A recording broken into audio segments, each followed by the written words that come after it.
Agora, pessoal, a gente vai tratar aí de riscos e garantias. E a primeira coisa aí é a garantia do Fundo Garantidor de Crédito. Como ele funciona? O FGC é uma entidade privada sem fins lucrativos que protege aí os depositantes e investidores em caso de falência de instituições financeiras.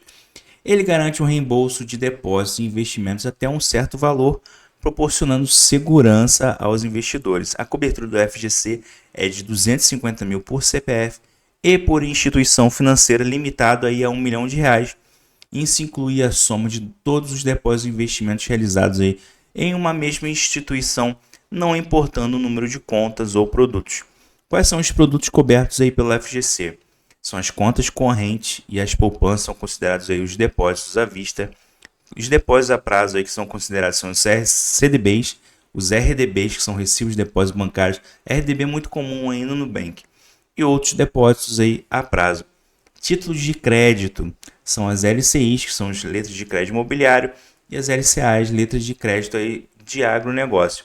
E alguns outros produtos de renda fixa e similares aí emitidos por bancos. Mas em sua tese é CDB, LCI, LCA, RDB, poupança e conta corrente. O que o FGC não cobre são os investimentos em ações e fundos de investimento, exceto alguns fundos de investimento de renda fixa que aplicam em produtos cobertos pela FGC, mas aí é uma cobertura indireta, aí é com fundo de investimento em renda fixa e também não cobre debêntures, nem CRIs, nem CRAs.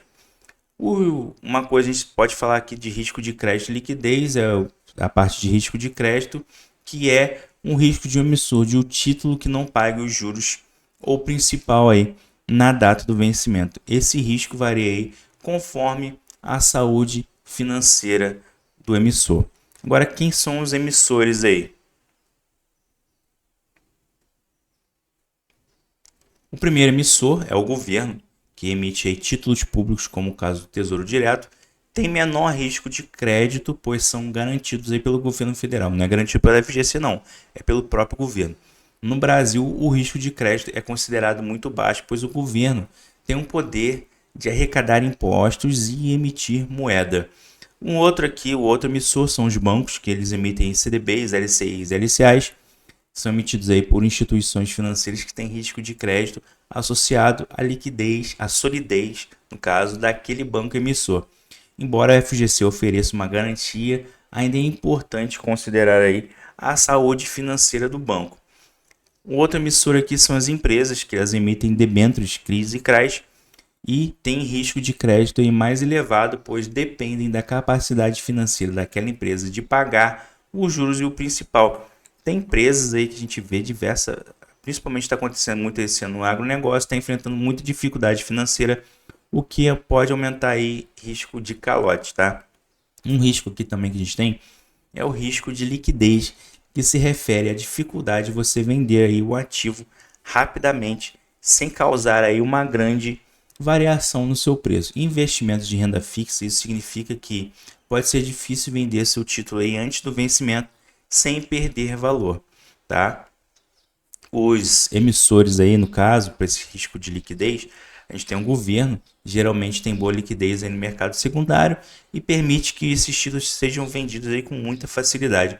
No entanto, a liquidez pode variar de acordo com o título, com o tipo e o mercado. Já os bancos, os produtos como CDBs, LCIs e LCAs podem ter liquidez extremamente limitada. CDBs podem oferecer liquidez diária em alguns casos, mas LCIs e LCAs têm prazos aí mais longos e podem não ser facilmente vendidos aí antes do vencimento.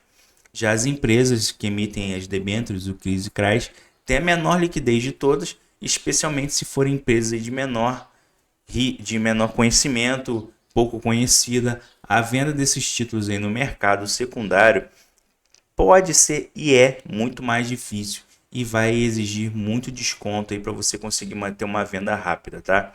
Então, resumindo aqui, o FGC proporciona uma garantia até 250 mil por CPF e por instituição financeira limitado aí a R$ 1 milhão, cobrindo os diversos tipos de títulos de renda fixa, mas não são todos, tá?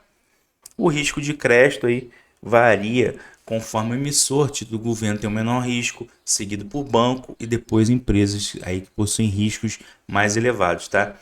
Tem os riscos de liquidez, que refere-se à facilidade de vender o ativo sem grande variação do preço, tá? Títulos públicos tendem a ter a melhor liquidez, enquanto outros produtos de bancos e empresas aí têm uma liquidez aí mais limitada. Agora a gente vai tratar aí de como escolher o melhor investimento para você. Primeira coisa, a gente tem a avaliação do perfil do investidor. Tem que saber como definir o perfil de risco e os objetivos aí da definição do perfil de risco. Então, primeiro, no caso, aí você tem 3 tipos de perfis, né? Tem conservador, moderado e arrojado, são os perfis básicos. O conservador prefere segurança e estabilidade, está disposto a aceitar rendimentos mais baixos para evitar a possibilidade de perda. Geralmente ele opta por investimentos aí de menor risco, como poupança, CDB, de grandes bancos, Tesouro Selic, mas esquece a poupança que rende menos, tá? O moderado aceita um pouco mais de risco em troca de rendimento mais alto. Pode investir numa combinação de título público, CDB, LCI, LCA, eventualmente algumas debêntures também. E a gente tem um perfil de investidor agressivo, que está disposto a assumir risco muito significativo para buscar aí maiores retornos. Pode incluir nesse grau aí debêntures, CRIs e CRAs. Ocasionalmente ele vai ter investimentos também em renda variável também na sua carteira. Moderado também pode ter renda variável aí na sua carteira, tá? E tem umas definições aí de perfis, tem umas questões a serem consideradas, que é a tolerância ao risco. Quanto risco você está disposto para assumir? Você está confortável com a possibilidade de perder parte do seu investimento para potencialmente obter retorno mais alto? Essas perguntas aí você tem que ter em mente, tá? Um horizonte de investimento. Qual o prazo para os seus objetivos? Curto, médio e longo prazo. Se for diário, tipo uma reserva de emergência, tem que buscar investimento de liquidez diária, por exemplo. Quais são os seus objetivos financeiros? Por exemplo, quer se aposentar?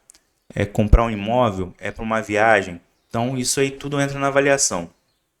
Experiência e conhecimento também é interessante você ter. Você sabe qual é o seu nível de experiência em investimento? Você se sente confortável gerenciando seus investimentos ou prefere uma abordagem mais passiva aí, tá?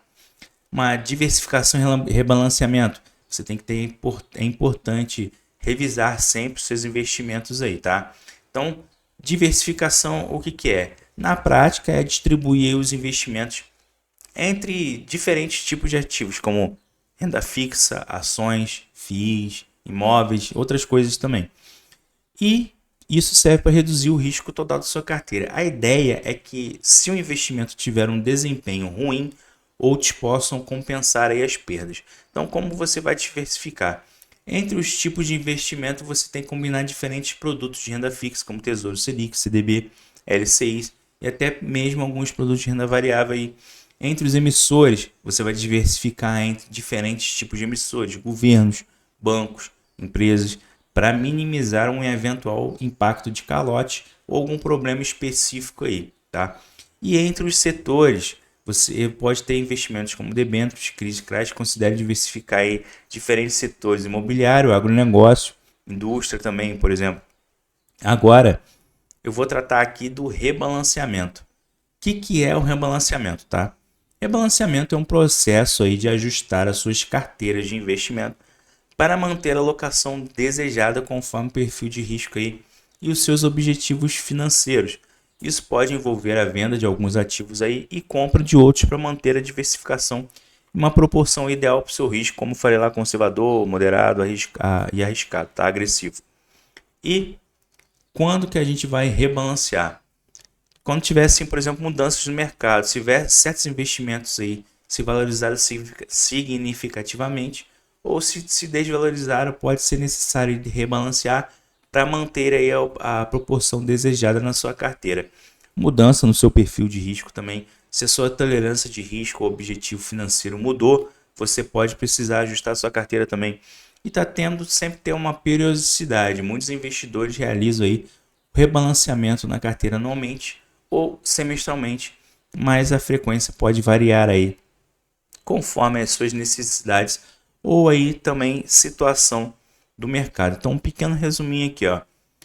Perfil de investidor serve para definir o nível de risco aí, os objetivos para escolher os investimentos. Isso é crucial, tá? Para escolher os investimentos certos.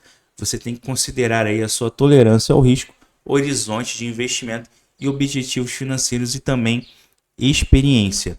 Diversificação ajuda a reduzir aí o risco total distribuído aí nos seus investimentos em diferentes ativos, emissores e setores. Rebalancear também é uma forma de manter a sua carteira alinhada de acordo com o seu perfil de risco e objetivo financeiro, ajustando periodicamente a alocação dos ativos.